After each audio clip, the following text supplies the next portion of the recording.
back again, Raid Shadow Legends, and we're going to carry on with what we are doing, which is looking through the shadowkin faction. Now, Faction Wars, Shadowkin Faction Wars, more importantly, maybe next month, not that much longer after that, it will be coming out. So we basically did a video in which we looked at the legendaries. All of them seemed pretty cool, apart from Nobel, who I was slightly unimpressed with. The rest of them can make a fantastic team for Faction Wars or Dungeons Doom Tower. A lot of them are in Arena, the epic champions of this faction, apart from maybe like 3 or 4 that are a bit sucky, are all very strong.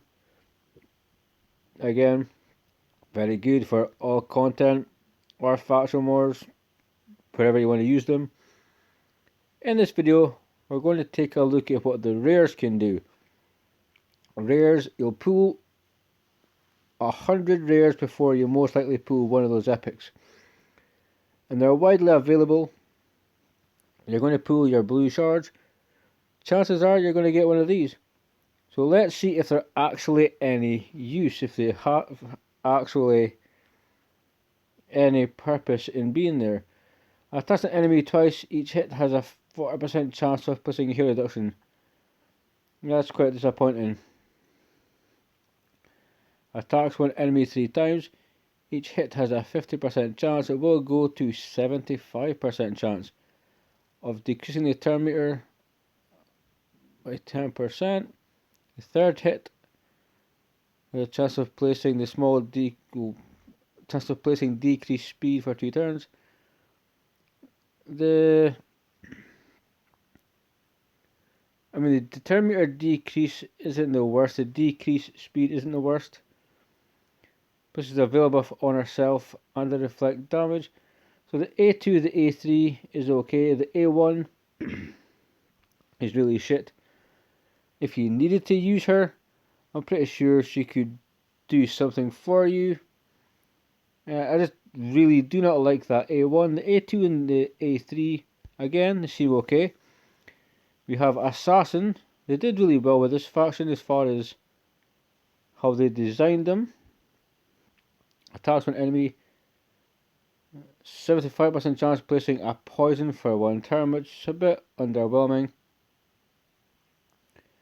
Chance of increasing the duration of all debuffs on the enemy.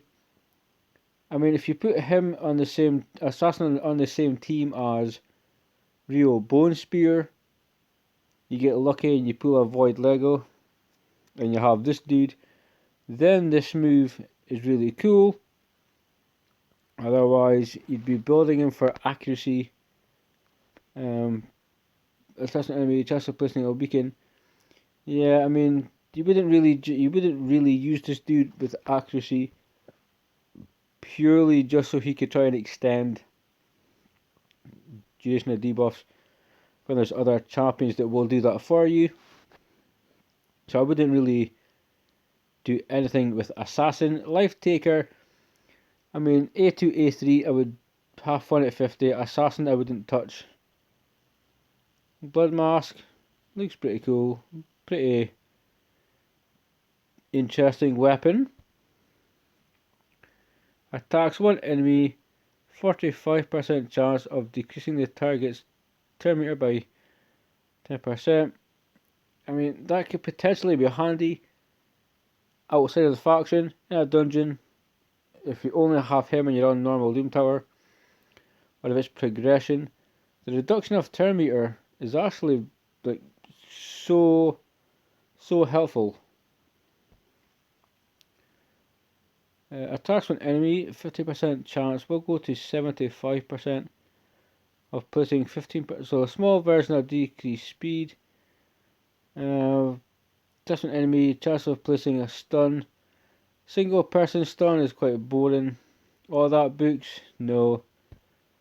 Small version of decreased speed, no. It looks really cool with the turn meter depletion, but Blood Mask, not really. Honestly, don't think I would do anything with Blood Mask either. Again, single enemy attack, 35% chance placing a provoke. I mean, provoke could be handy. Provoke is a very strong debuff, so AoE places a shield buff on this champion for 2 turns, equal to 20% of their max HP. You'll attack all enemies. We don't know what the damage is going to be, but he will place a shield on himself for 2 turns. So he gets a shield. He's provoking. He can have a shield. He has block debuffs and increased defense. So I think if there's any rares from Shadowkin, this is probably the one to go for. Block debuffs, increased defense, just 2 very strong buffs, just 2 awesome buffs. You're not going to get CC'd, not going to get slowed down, not going to get stunned. You will have to give him speed to enable him to go first to apply this. No accuracy needed because it's a buff. Oh, I like that, that's pretty cool. So block debuffs, increased defense goes on. He's then getting a shield after he does an AoE. He's trying to provoke people. He also has increased defense in dungeons by not bad. Aura 25%. It's Odachi is actually, I'm surprised it's pretty cool. That's 2 rares that are not that bad. Of like, yeah, I mean there's traditional hats, and then there's just putting random crap on your head. Attacks with enemy. 30% chance of placing a leech debuff for 2 turns. The chance increases to 50 if it's a crit hit. I mean, AoE, chance of placing small version decreased speed. Also places small on this champion for 2 turns if attacks critical. So essentially, if he needs, so if you give him 100% crit rate, he will decrease the enemy's max HP. He will, I think it's underwhelming, but what I will say with Itinerant, I would say he's a maybe. I think that he has, if you're at that point in the game where you're having fun, you're working on rares, you know, you just want to see kind of what they can do, you've done most of the content, then he's maybe somebody you would build just for complete fun. Marauder, what does he do? Single person stun, AoB decrease attack. Small version. You have the bigger version, 50% chance of placing a provoke. Puts a shield on himself for 2 turns. And reflect damage buff on all allies. I mean, it's not bad, but you wouldn't use him for his A3. Vagabond, she's just an evil looking son of a bitch, is she? You would want to be put to sleep so you never had to see her damn face. So there's a sleep, which is useless. Block buffs. Honestly, there's other people that can buff attack and give you a turn meter. There's other people that can do block buffs and stuff, and just because of how she looks, it's like, no, I'm good. Just not going to, this fanatic boy needs to stay off of whatever he's on. He's hyper constantly. 30% chance of placing the small version decreased defense. Has a chance of placing the big version if the target is under 2 or more debuffs.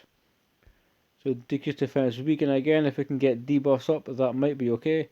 Chance of transferring 2 random debuffs from him to the target. That could be okay also. He places increased attack on all allies and removes 1 random debuff. It's a shame with Fnatic that his kit, there's other people that do it better. So, Life Taker is somebody that I would maybe look at. Odachi is somebody I would look at. I mean, Itinerant if I was maybe like Stu Gaming and I had everybody else 6 dead for fun. I wouldn't build Itinerant other than just for fun. Life Taker Odachi, 2 rares out of 8 that I see a bit of potential in. I mean, you're going to pull rares more than you're going to pull anything else. So you may as well look at which ones are worth your time. And guys, I would say Life Taker and Odachi. And that pretty much summarizes it. Nobody's going to build Infiltrator and Conscript unless they just have well too much time on their hands. But that summarizes it. We've looked at legendaries, all pretty much decent. We've looked at Legos, apart from like 4, all fantastic. We've looked at rares. We have 2 that are maybe worth your time. The rest, I mean, the kits are done by other champions that are better, so it kind of makes them null and void. But that's pretty much it. We've went through the whole faction, guys. I'm going to wish you a good day. We are approaching the new year, so stay safe. Take care of yourself, and I hope you can spend time with families, time with loved ones. If you're on your own, through isolation or whatnot, then stay strong. The new year will bring you good luck. We will get through it, And with that being said, guys, as always, stay safe, keep on raiding. I'll see you in the next one.